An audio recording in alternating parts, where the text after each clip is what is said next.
Halo, Assalamualaikum warahmatullahi wabarakatuh. Jumpa lagi dengan saya, Freddy Sudaryanto di channel YouTube-nya Freddy Sudaryanto Sport, masih seputar kasus Jalan Cagak Subang. Seperti biasa, saya ucapkan banyak terima kasih kepada rekan sahabat yang sudah subscribe dan menonton di channel YouTube saya. Semoga kebaikannya dibalas Allah Subhanahu wa taala dengan rizki yang banyak, berlimpah dan barokah. Amin ya robbal alamin. Dan kita juga doakan sama-sama saudara-saudara kita yang sedang ditimpa musibah, yang sedang sakit. Semoga Allah mengangkat musibah dan sakitnya. Dan almarhumah Ibu Tuti dan Amelia dalam keadaan husnul khotimah. Amin ya robbal alamin. Dan kita doakan juga kepolisian, kita support semoga bisa mengungkap kasus ini. Dan tidak lupa juga kita doakan para pelaku yang sampai sekarang masih berkeliaran di luar sana. Kita doakan mereka supaya cepat tobat dan semoga hatinya luluh menyerahkan diri kepada pihak kepolisian. Kita doakan dengan kekuatan doa, mudah-mudahan ya hati mereka para pelaku supaya bisa luluh dan cepat bertobat. Amin, amin, kita doakan sama-sama. Baik. Pada saat kita terdengar ya, oh si ini dipukul orang lain. Oh jelas dipukul orang lain. Karena dia memang orangnya arogan. Oh si ini rumahnya ditimpuk sama warga. Oh, wajar dia habis ngomongnya apa? Ngomongnya songong. Oh si ini pantesan diperkosa. Contoh ya. Ya pantesan dia kemana-mana pakaiannya minim. Memperlihatkan aurat. Contoh. Oh pantas ini diomongin banyak orang. Ya karena dia pelit misalkan ya. Oh pantas ini di penjara karena ini. Oh pantas karena dia begini bla bla. Artinya begini. Ini aja sebagai percontohan. Ya sebagai percontohan bahwa segala sesuatu terjadi atas daripada apa yang ada pada dirinya. Sekian persen ya, tidak semuanya. Kebanyakan di atas 70% lah. Ya.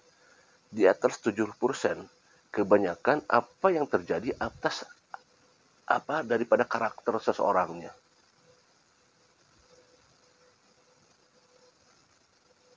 Artinya apa? Tidak ada asap kalau tidak ada api. Tidak ada sesuatu terjadi kalau tidak ada penyebabnya. Memang kembali lagi bahwa ini tidak bisa dijadikan sebagai patokan atau fondasi ya. Tetapi kebanyakan seperti itu. Ya, kebanyakan seperti itu. Semua dikembalikan kepada karakter apa-apa yang terjadi dengan dirinya. Kalau misalkan dia orangnya pemberi, suka memberi, orangnya apa namanya? Kalau ininya ya apa kalau istilahnya macam dermawan. Ah, maksud saya gitu. Orangnya dermawan. Maka kita tidak heran kalau tiba-tiba dia apa banyak rezekinya. Karena sesuai dengan apa yang dia lakukan, dia dermawan. Suka bagi-bagi ya, memberikan rezeki, berbagi rezeki.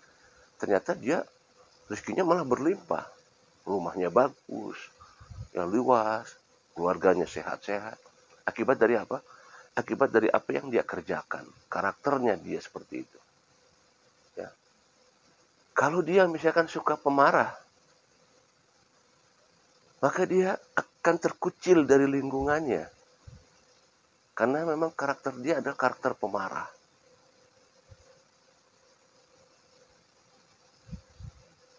Ya. Ada lagi yang karakternya misalkan emosional. Oh pantas itu terjadi sama dia. Karena dia emosional orangnya. Nah, Apa sih Pak Fred, kok selalu saja diawali dengan pembukaan dulu gitu? Nggak pernah langsung 7 poin. Ada yang begitu di komentar saya ya. Langsung aja Bang Fred. Waduh, saya bilang ini. Kalau langsung, nggak rame tuh kalau langsung mah. Saya bilang begini kan nggak rame. Semuanya ada prolog dulu. Nah gitu maksud saya. Ada prolog dulu ya. Ya, jadi ini artinya apa? Kita kembalikan kepada karakternya. Apa hubungannya dengan pembukaan ini dengan kasus Subang? Jadi begini, tidak serta-merta setiap orang diberikan keberanian untuk melakukan suatu eksekusi. Di kasus Subang adalah kasus pembunuhan. Ya, dari 10 orang yang dikumpulkan menurut tes percobaan, dari 10 orang, hanya 0, sekian persen yang punya keberanian untuk melakukan eksekusi pembunuhan. Kalau misalkan dari 10 orang itu disuruh misalkan, kamu pukul dia, itu pun masih pikir-pikir untuk memukul. Banyak yang dipikirkan di sini. Waduh, kalau dipukul, saya mukul dia, apa kena tidak ya? Saya kalau pukul dia, apa sanggup tidak ya? Contoh. Kamu, misalkan begini, kamu tolong tendang bola itu. Harus masuk ke gawang. Maka dia pikir, sanggup nggak ya? Sanggup nggak ya? Ini hal-hal yang sifatnya masih, bagaimana kalau misalkan kamu bunuh dia? Ya, wah itu tunggu dulu. Apa yang dia pikirkan? Wah, kalau saya harus ngebunuh nanti gimana? Saya takut, saya ngelihat darah aja takut. Apalagi harus begini, apalagi harus begitu, apalagi harus begini. Takut. Tunggu dulu. Nah, artinya apa? Ada hal, ya sekali lagi ini bukan jadi patokan, tetapi di atas 70% rata-rata. Ya. Kembali lagi kepada si pembawa orang itu tersebut punya keberanian apa tidak. Tetapi kalau untuk masalah kasus eksekusi atau pengeksekusian atau pembunuhan, itu di atas 90% orang akan menolak. 90%-nya, 10%-nya apa? Adalah kembali lagi orang-orang yang memang sudah terbiasa melakukan itu, ya, atau ada suatu kepribadian yang berbeda. Ya. Tidak sedikit di luar negeri sana, ya, ada hal-hal yang memang membuat dia menganggap sepele. Hal kasus seperti ini.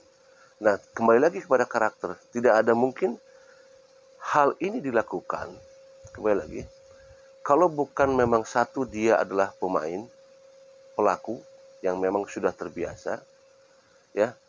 Karena kedua adalah memang dia mempunyai sesuatu hal yang berbeda. Ya, berbeda. Terutama masalah eksekutor, ya, eksekutor. Saya tidak membicarakan masalah dalang, itu yang membantu. Yang membantu juga mungkin itu masih pikir-pikir kalau pada melihat.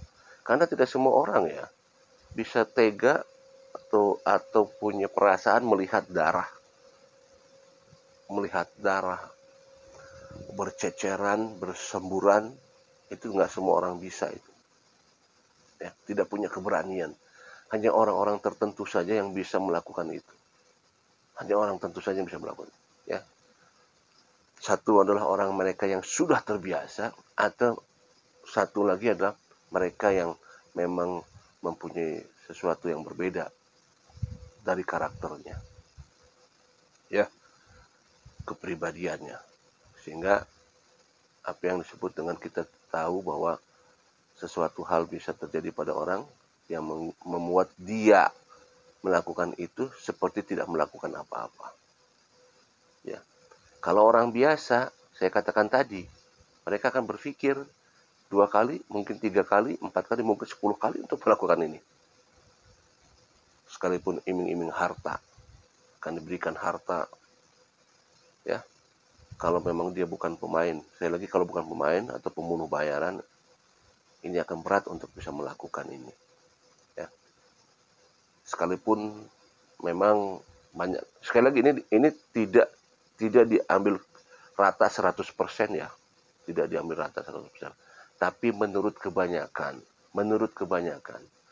ada juga kejadian-kejadian apa namanya, tidak ada menutup kemungkinan orang tua menghabisi anaknya atau anaknya menghabisi orang tuanya. Tidak sedikit banyak kejadian di lapangan seperti itu ya, istri kepada suami, yang istri menghabisi suaminya. Kita lihat waktu itu pernah kejadian di salah satu kota ya, istrinya menghabisi suaminya. Tidak sedikit ya, banyak kejadian seperti itu. Tapi ya itu tidak bisa dipukul rata. Hanya sekian persen saja orang yang bisa melakukan itu. Jadi dikembalikan lagi, ada hal-hal yang bisa membuat ini terjadi karena satu adalah memang dia terbiasa, kedua karena ada perilaku yang berbeda, ketiga memang satu lagi adalah keterpaksaan. Ya, keterpaksaan. Nah, itu bisa terjadi. Bisa juga di kasus Subang ini, itu pun bisa terjadi seperti itu. Tapi kita kembalikan lagi ke belakang, kembalikan lagi ke motif. Apa motifnya sehingga ini bisa membuat seseorang itu gelap mata? Ya, apa yang membuat seseorang ini menjadi gelap mata? Kembali lagi, walaupun ini bukan sebagai acuan, tetapi bisa saja sebagai petunjuk. Kalau dikatakan bahwa ada satu orang dalang, dua orang yang berjaga di luar, dan tiga orang menjadikan eksekusi, artinya memang sudah ada perencanaan yang disusun, mengatur strategi, disimpan orang-orang yang punya kepentingan untuk menghabisi, dan disimpan juga orang yang memang mengerti tentang masalah penghilangan jejak. Artinya memang ini bukan sesuatu hal yang tiba-tiba saja terjadi seperti itu. Ya, karena kalau tiba-tiba terjadi seperti itu, kecil kemungkinan bahwa semua barang bukti, kemudian jejak-jejak bisa hilang tanpa jejak seperti itu. Demikian materi pagi ini adalah seputar hal yang tidak mungkin ada api, tidak mungkin ada asap kalau tidak ada api. Tidak mungkin akan terjadi pembunuhan ini kalau tidak ada sebab, musababnya, siapakah orangnya, seperti apa orangnya, dan lain sebagainya. Seperti itu. Baik. Demikian, semoga kita berharap terus dan doa terus dari rekan-rekan sahabat sekalian. Berdoa, karena dengan doa insya Allah, ya dengan kebutuhan doa, ini akan terungkap. Karena kita masyarakat tidak rela kalau pelaku belum terungkap. Ya, kita doakan juga pelaku supaya cepat hatinya luluh. Kita doakan supaya pelaku cepat taubat. Kita doakan supaya pelaku berbalik hati dan cepat-cepat merenungi, supaya mereka cepat menyerahkan diri kepada pihak kepolisian. Karena sampai kapanpun akan terus dihantui oleh rasa takut. Terus kita doakan, karena kekuatan Tuhan tidak akan ada yang menandingi. Dan kita tunggu campur tangan Tuhan. Selamat hari Minggu pagi ini. Selamat jalan-jalan atau rekreasi bersama keluarga. Assalamualaikum warahmatullahi wabarakatuh.